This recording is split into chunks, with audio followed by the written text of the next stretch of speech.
정치권 소식 짚어보는 아침의 맞수 시간입니다. 최병묵 정치평론가, 김상일 전 민주당 부대변인 나오셨습니다. 안녕하세요.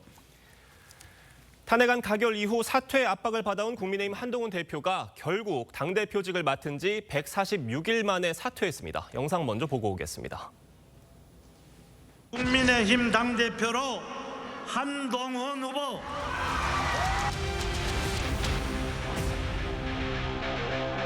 국민의힘 당대표직을 내려놓습니다.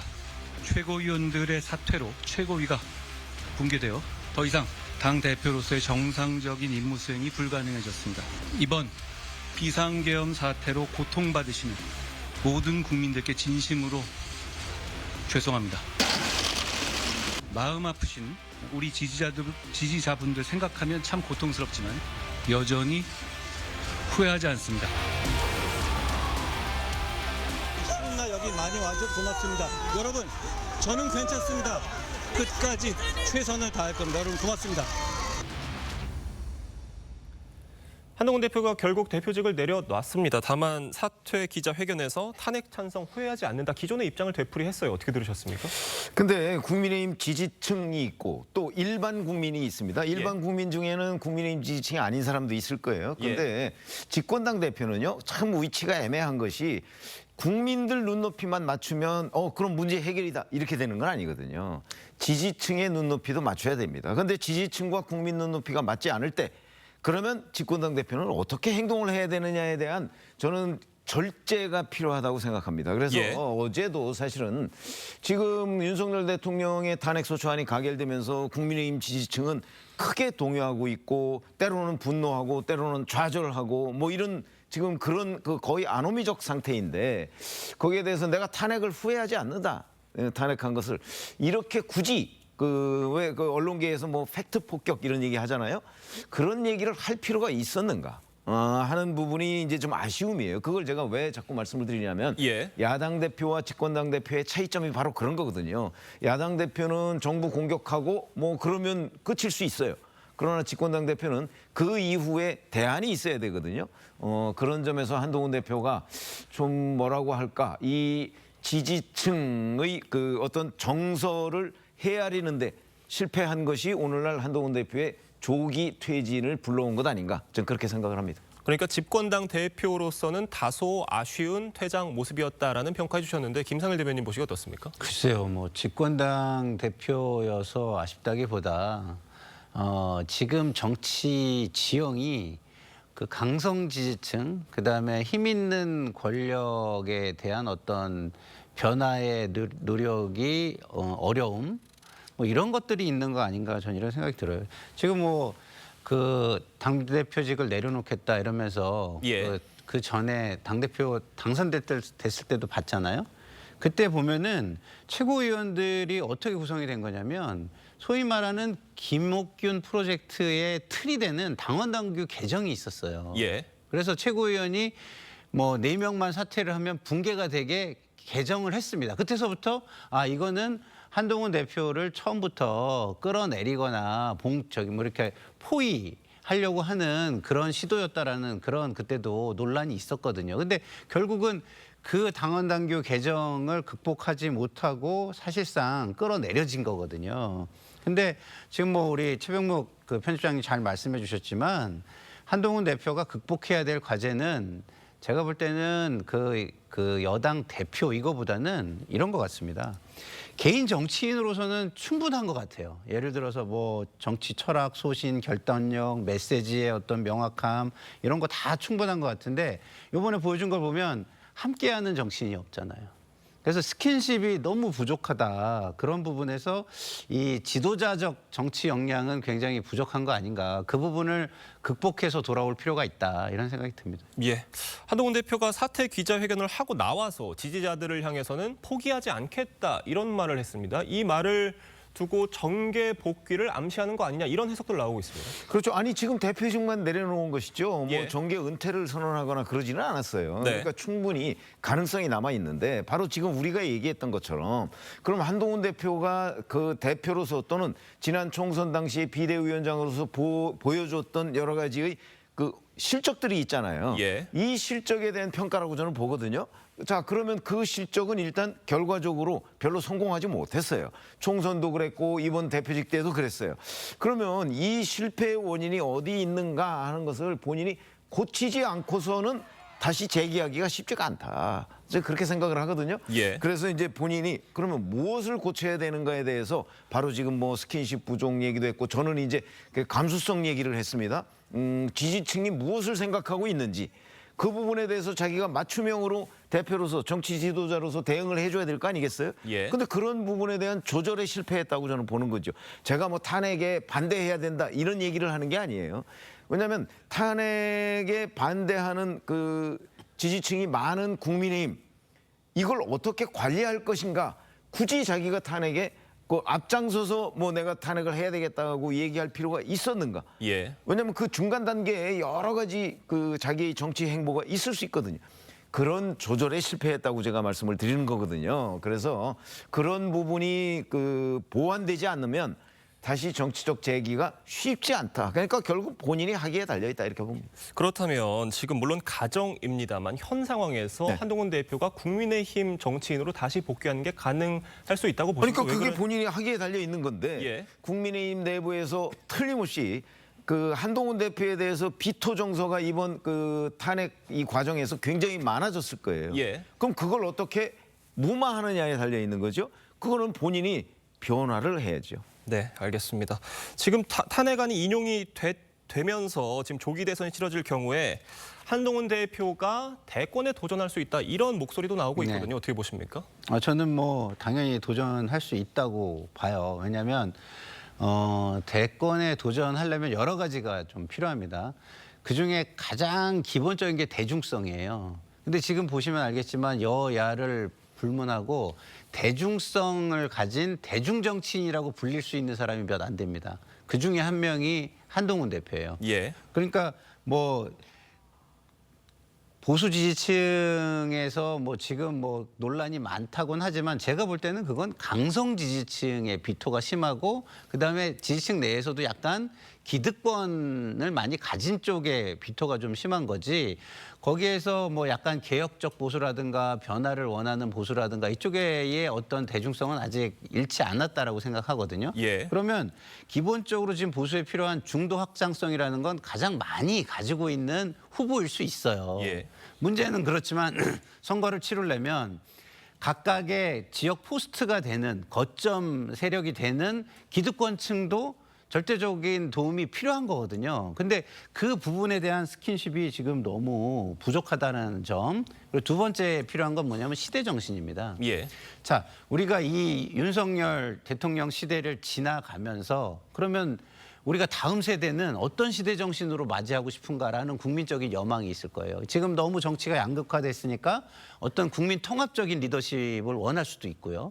그리고 너무 양극화 속에서 지도자들이 너무 독선적이고 독단적인 사람들이 너무 많으니까 좀 독단적이지 않은 반독단 뭐 이런 게 시대 정신이 될 수도 있고요. 예. 그다음에 지금 경제가 굉장히 어렵기 때문에 경제가 시대 정신이 될 수도 있어요. 그런 거에 맞춰 가지고 또 다시 준비해서 나와야 되는. 그러니까 두 가지 정도를 극복해야 대선에 뛰어들 때 가능성이 커진다고 보는데 그 하나가 아까도 말씀드렸지만 스킨십 부족, 예. 또 하나는 시대 정신에 맞는 어떤 메시지와 정책을 구상해서 나와야 그나마 가능성이 있을 것 같습니다. 그러니까 어떤 보수의 대권 후보로서 중도 확장성이 필요하고 또 시대 정신을 확보하고 있어야 된다 그렇죠. 이런 말씀이신데 지금 한동훈 대표 외에 여권에서 다른 인물들은 없다고 보십니까?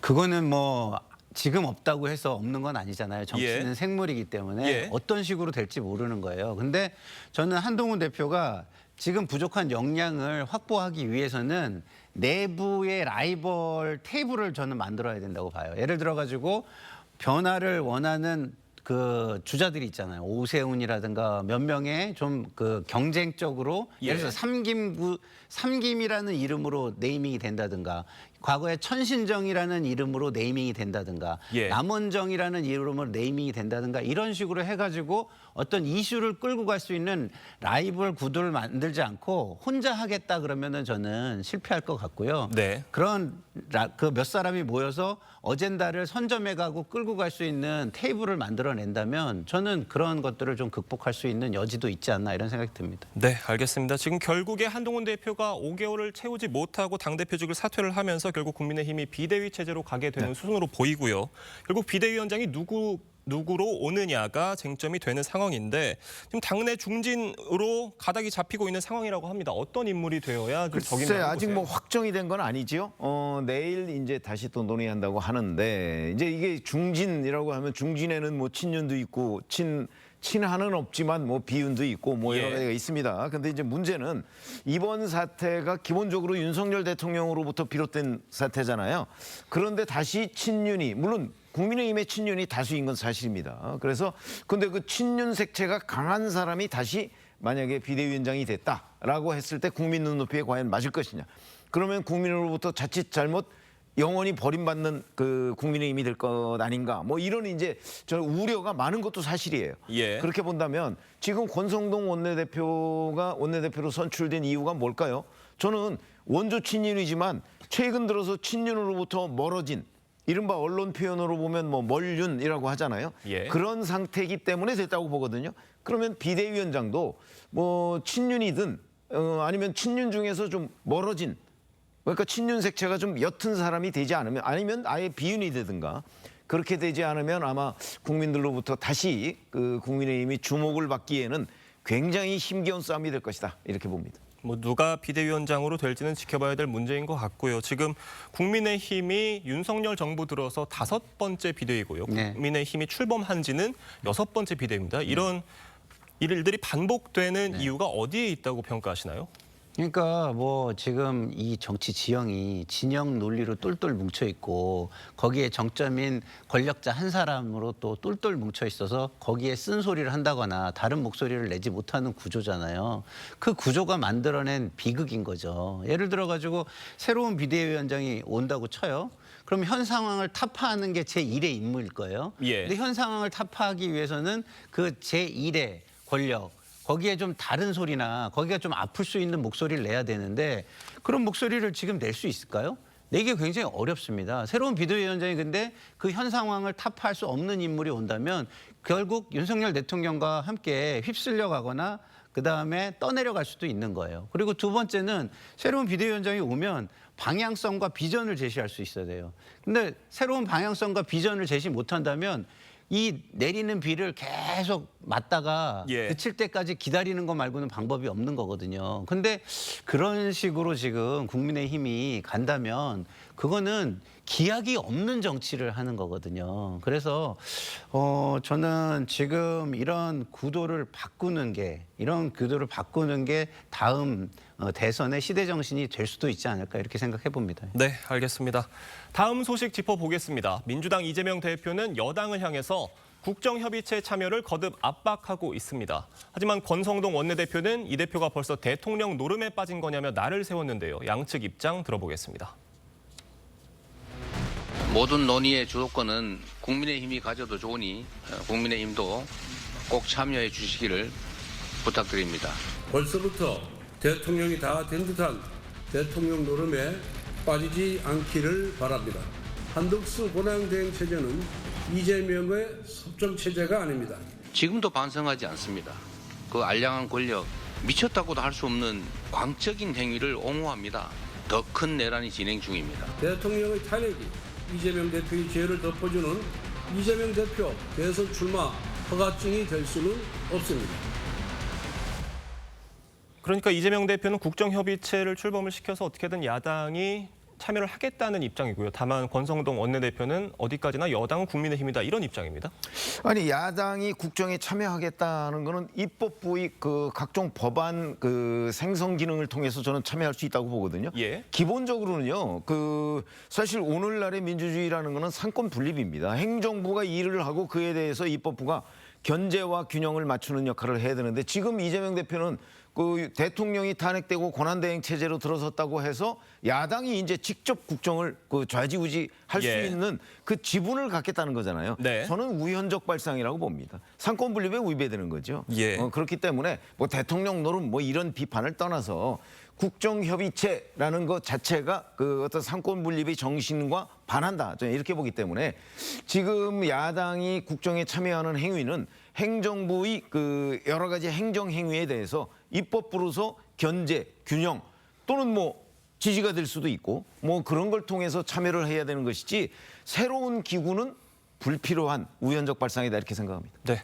지금 이런 상황에서 이재명 대표가 팬카페죠. 제명인의 마을 이장직을 이제 그만두겠다 이런 입장의 글을 올렸는데 이게 이전에도 당내 비명계를 중심으로 이장직을 내려놔야 된다 이런 목소리가 있었는데 하지 않았었거든요. 그런데 이 시점에 내려놓은 겁니다. 어떤 의도로 보십니까? 그러니까 저게 이제는 우리 시계가 대선 시계가 빨라지고 있잖아요. 네. 그래서 대선에 대한 어떤 준비를 조금씩 해나가야 된다는 생각을 하는 것 같아요. 예. 그러면 이재명 대표에게 가장 중요한 거는 그거 아니겠습니까? 너무 일극체제니 그다음에 너무 그 독선적이니 뭐 독단적이니 이런 부분을 완화하고 중도층으로 확장해 나가야 되잖아요. 어떤 중도층이 가지고 있는 비호감 같은 걸 완화해야 되잖아요. 그러면 좀 안정적이고 포용적인 모습 그런 모습을 좀 보여주려고 하는 한쪽에만 너무 치우쳐 있는 한쪽의 의견만 대변하고 한쪽의 어떤 지도자적인 이미지를 가지고 있는 것을 완화하려고 하는 그런 생각이 아닌가 이런 생각을 해봅니다. 네, 지금 뭐 대선 시계가 빨라지고 있다 말씀 주셨는데 결국 사법부의 시간과 맞물리고 있는 것 같습니다. 지금 여당에서는 이 대표의 재판 촉구하는 결의문을 채택을 했고요. 또 민주당에서는 헌재를 압박하는 모양새입니다. 어떻게 보십니까? 그러니까 결국 자기들한테 유리하다는 어떤 그런 구조를 만들어가기 위한 상황이죠. 그러니까 결국은 겉다르고 속다른 겁니다. 우리 잘 생각해 보시면 이재명 대표는 이제 윤석열 대통령의 헌재 심리가 빨라지고 거기서 인용이 돼야 조기 대선이 생기는 거 아니겠어요? 그러면 이제 본인이 유리하다고 생각하니까 헌재 심리를 빨리 하라고 얘기를 하는 것이고 예. 국민의힘에서는 이재명 대표의 이른바 사법 리스크가 이제 서울 고등법원이나 대법원에서 빨리빨리 진행돼서 그 이재명 대표의 그 피선거권 뭐 박탈이든 뭐 뭐든 하여튼 그런 결과가 나오면 본인들한테 유리할 것이라는 기대를 가지고서 지금 얘기를 하는 거거든요. 서로 그러니까 그 빨리 해달라는 그 대상이 달라요. 헌재, 그다음에 법원 뭐 이렇게 돼 있는데 글쎄 뭐 국민들 입장에서는 저는 뭐 객관적으로 보면 뭐 조기 대선이 치러질지 안 치러질지 모르지만 예. 만약에 치러진다면 정말 그 대선 후보로 나온 사람들이 투명하게 그 장점과 단점을 우리가 가려서 투표할 수 있는 시스템이 만들어졌으면 좋겠다.